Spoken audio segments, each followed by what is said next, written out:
Hi guys! Magandang balita ito guys kung masusunod lang natin mga ito. Guys, kung ano po yung sinasabi doon, dapat masunod po natin yan. Pangalawa, na dapat lagi po natin chine-check yung ating account kung yung gamit natin ay page of profile. Check yung page recommendation o profile recommendation.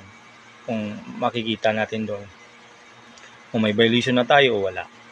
Then, puntahan natin yung ating support inbox para makita natin kung may alert o violation ka din.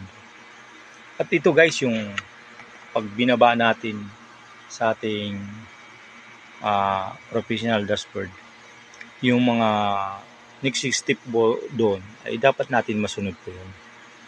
Kung tulad yan na sinasabi mag-download ka ng inyong video na naka-professional mode, diba? Sundin natin yun. Or mayroon notification din doon na please response the 8 o 8 na mga message o comment sa'yo. Sundin natin yun kasi si Meta na mismo nagbibigay sa atin ng parang guidelines o babala na ito yung mga gagawin natin.